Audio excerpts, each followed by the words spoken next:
Les candidats, vous vous présentez devant nous, briguant nos suffrages pour les élections départementales à venir ce dimanche 20 juin 2021. Aura lieu le premier tour des dites élections. Le second tour se déroulera le dimanche 27 juin. Il s'agit pour vous de nous demander de renouveler vos fonctions de conseiller départementaux.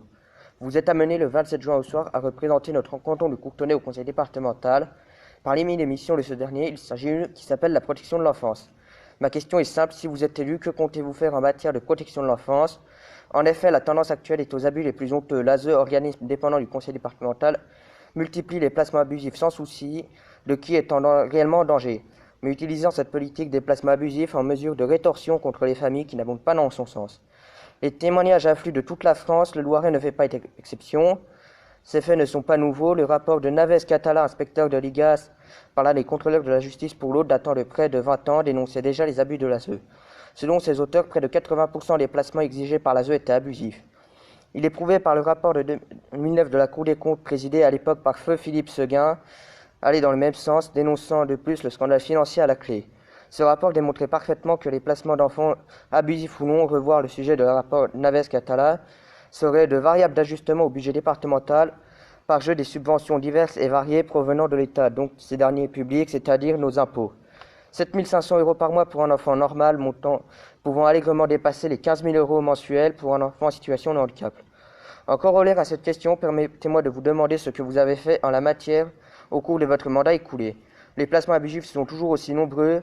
Il semble qu'il n'y ait aucun contrôle de votre part élu sur le fonctionnement de l'ASE, qui pourtant ne peut agir que sous votre autorité et votre contrôle. Alors quoi qu'il s'agit d'un État dans l'État. Je pense déjà connaître votre réponse, je ne suis pas étonné qu'elle ne me convainque pas.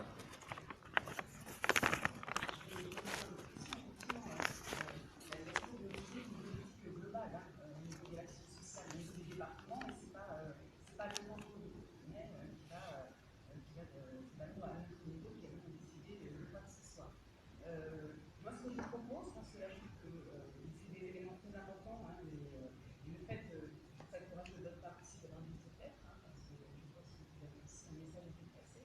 Moi, ce que je vous propose, c'est de prendre votre lettre et de vous l'adapter de façon à vous avoir une réponse plus personnalisée, de façon à mettre en lien également avec les services. Voilà. Alors après, il y a quand même la maison. Oui, vous parlez de ça. Nous avons quand même, au cours de notre mandat, créé cette maison départementale de l'enfance qui est à Amélie et qui a permis, justement, pour l'est du département, d'apporter justement cette aide pour cette émission ces enfants en difficulté. Donc, il y a bien eu des actions de fait pour l'est du département, pour cette maison départementale de l'enfance. Et puis, je sais que de toute façon, on est en mouvement, parce que là, il y a une proposition de loi qui va passer au mois de juillet. Je peux vous la citer. Donc, c'est une proposition de loi, alors, elle est ici. C'est un projet de loi relatif à la protection de l'enfance porté par Adrien Taquet, porte sur le quotidien des enfants confiés justement à l'ASE. Donc, je pense que tout ce que vous nous dites là, en lien avec ce qui est en train de se passer au niveau de la loi, cette loi va passer, devrait débuter rapidement puisqu'elle est inscrite à l'ordre du jour de la session extraordinaire de juillet. Donc, voilà. Je pense que par rapport à tout ce que vous m'avez dit, il y a tellement de choses que je ne voudrais pas dire de bêtises, il va y avoir des réponses dans cette future. Donnez-moi votre lettre avec là, je comprends, le fait de l'avoir lu, c'est aussi pour demander votre réponse. Parce que vous avez vraiment... Merci beaucoup, monsieur. Vous avez vos coordonnées sans cela? Non, il n'y a pas mes coordonnées. Donnez-moi, alors, ou un mail, ou un, comme vous voulez. Ou un 06, ou un... Voilà, marquez-moi vos coordonnées. Hier, nous avons été interpellés justement pour le travail sur l'autisme. Donc, voilà, moi aussi, je vais apporter une réponse personnalisée. Ok. Marquez-moi votre prénom. Votre prénom, comme vous voulez. Très bien. Donc, je vous répondrai. D'accord, vous merci. pouvez écouter. Voilà, je m'engage à le faire, monsieur. D'accord.